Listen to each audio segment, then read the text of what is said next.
Happy New Year.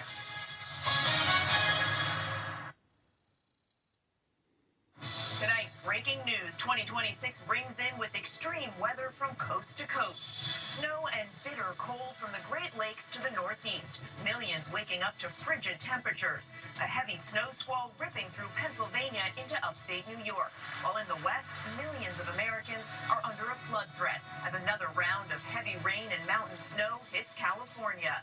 The Rose Parade, a near washout. Our weather team standing by. What's in store for the coming week?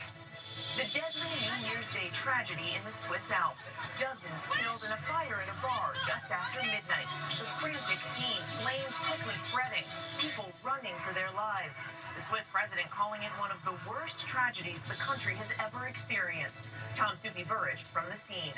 A new year and a new reality. Healthcare costs soar for more than 20 million Americans ahead of the looming political fight over affordability. And the dramatic reversal. President Trump abandons efforts to deploy the National Guard to 3 major cities. Selena Wang reporting from South Florida. Zohran Mamdani makes history, officially becoming mayor of the country's largest city. The enormous challenges ahead and his message to New York and the world. Aaron Katursky reporting. The new boat strikes, the Pentagon releasing video of one attack officials say killed 5 alleged drug smugglers, and another deadly strike on a convoy of 3 boats. Survivors spotted in the water. Now the race to find them. The urgent manhunt after a dentist and his wife are found dead. Their 2 small children located unharmed inside the home. A dog dumped in a trash compactor comes up really lucky. How she found her forever home. And parents, this one's for you. The annual tradition still going strong. After 50 years, the list of words that wore out their welcome in 2025. From ABC News World Headquarters in New York, this is World News Tonight with David Muir. Good evening and thank you for starting the new year with us. I'm Mary Bruce in for David. We begin with the dangerous weather from coast to coast, bitter cold and snow in the Northeast, and another round of flooding and mudslides threatening Southern California. This time-lapse video capturing the snow accumulating over Pittsburgh's Neville Island Bridge. That wider area also getting hit by snow and lightning. Buffalo, New York could see more scenes like these near whiteout conditions. Out west, millions of Americans are now under a flood watch due to heavy rains in Southern California. In Pasadena, rain poured down on the annual Rose Parade for the first time in decades. Parade goers there forced to brave the elements without umbrellas. Our weather team is standing by with the forecast, but first, ABC's Rena Roy leads us off. Tonight, the new year kicking off with extreme weather on both coasts. Along the Great Lakes, new winter storm warnings in effect. People all over Syracuse shoveling and scraping. Some areas could get at least 3 feet of more snow through this weekend. Just hours after the ball came down in Times Square, powerful snow squalls moved into the Northeast, dumping nearly half a foot of snow outside Pittsburgh, along with lightning and thunder. In the waterlogged West, more rain. Thousands of families in Southern California bracing for the threat of more mudslides, and in Pasadena this morning, it literally rained on the 137th Rose Parade for the first time in 20 years. With no umbrellas allowed, parade goers braving the weather in ponchos, performers getting soaked along the route. Crews sweeping water off the field at the Rose Bowl ahead of the big game between Alabama and Indiana. And Mary, back here in the Northeast, we are dealing with wind chills in the teens from New York City to Boston, and tomorrow morning, not looking much better. Mary. Okay, Rena, thank you. So the big question now, when will the East Coast see some relief from this brutal Arctic air? So let's bring in meteorologist Brittany Bell from our New York station WABC. Brittany.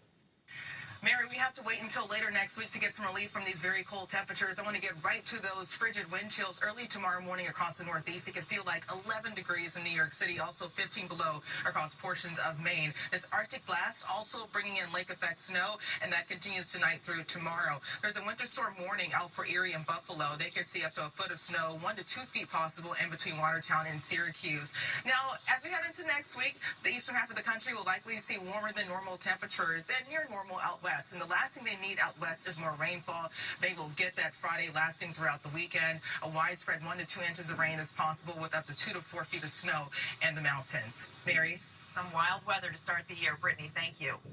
Overseas now to a New Year's celebration turning deadly as flames ripped through a bar in a Swiss ski resort town. Tonight, a memorial honoring the victims. About 40 people were killed, dozens more injured, and identifying the victims could take days. ABC's Tom Sufi Burge is on the scene tonight in Switzerland. Tonight, the deadly bar inferno at a New Year's celebration in a Swiss ski resort. The death toll now standing at around 40 people, with more than 100 injured. This video showing flames spreading on the ceiling in that crowded venue as music blares. Another video capturing the desperate effort to get out. People was walking on everybody, trying to escape, and a lot of people was screaming. Switzerland's president calling the blaze at the Crans-Montana resort in the Swiss Alps one of the worst tragedies our country has ever experienced. An investigation is now underway to determine the cause, which authorities believe to be an accident. Victoria was in the bar when the fire started and says she saw waiters carrying giant sparklers with bottles of champagne too close to the ceiling. Around the same time, it caught fire. Sparklers that were alight were right next to the ceiling. Exactly, and so it took a fire, and I realized, me and my friends, we were the first one to realize that there was fire. Authorities now racing to identify the victims, who are from multiple countries, as desperate families now wait for word. Nane Gasparian and her friends telling me they know people who were either killed or injured. I can't believe that all this happened. It's very terrifying. Now leaving flowers at a growing memorial. Mary, officials say the investigation has just begun and identifying the victims could take days. Mary? And we are thinking of all their families tonight. Tom, thank you. Now, tonight, with Affordable Care Act subsidies now expired, health care costs for more than 20 million Americans are spiking. Some may simply not be able to afford insurance at all. ABC senior White House correspondent Selena Wang has the details.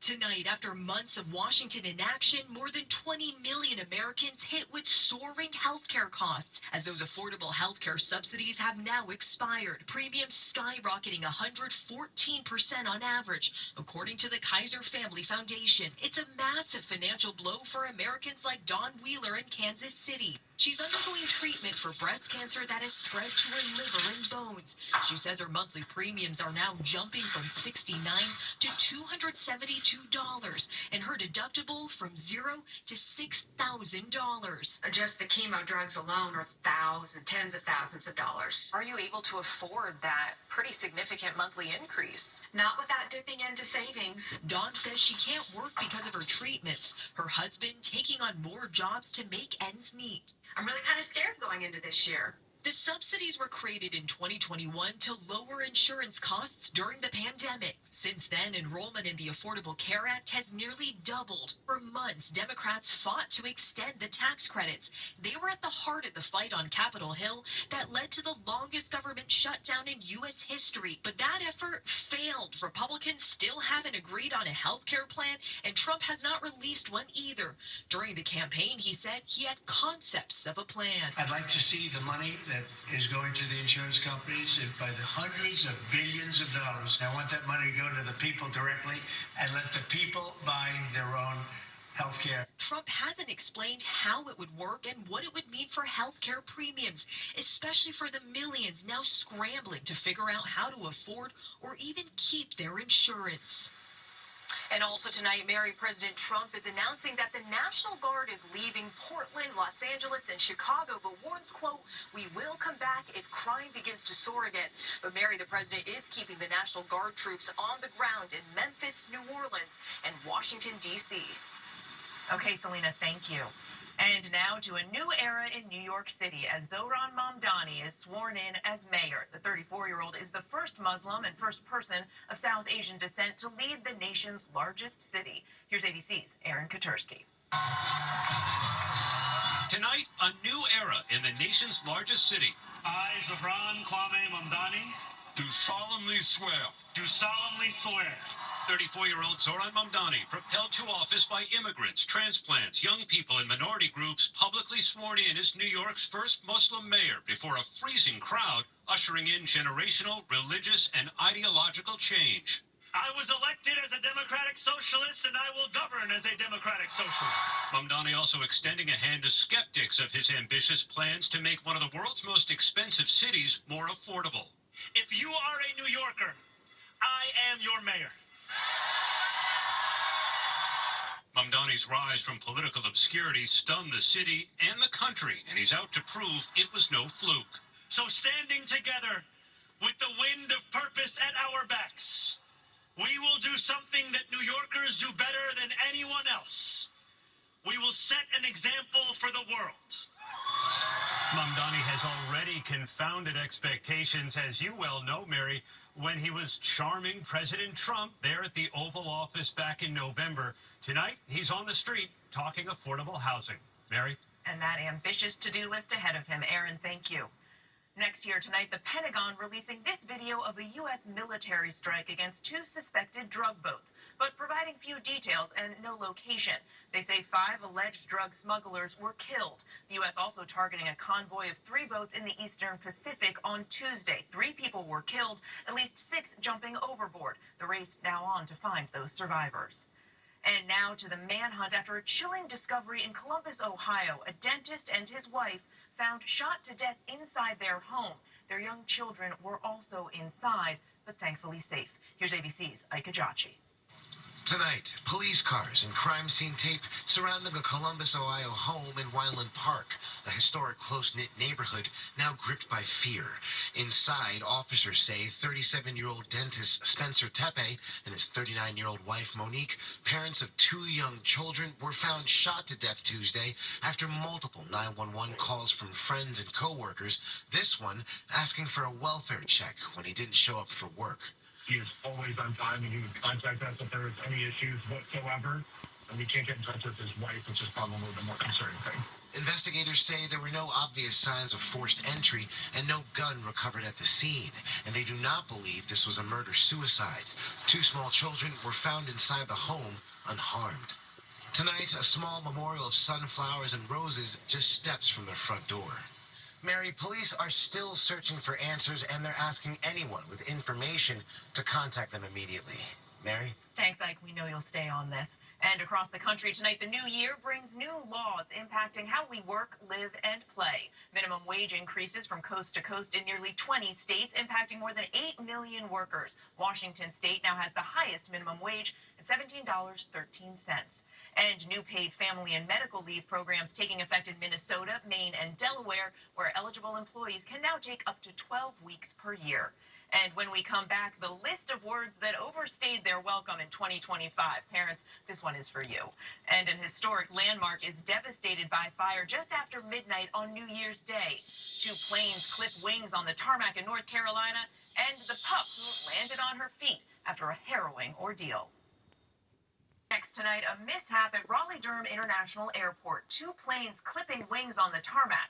Authorities say an Avelo aircraft that was being towed clipped a parked Southwest plane. No one was on either plane, and airport operations were not interrupted.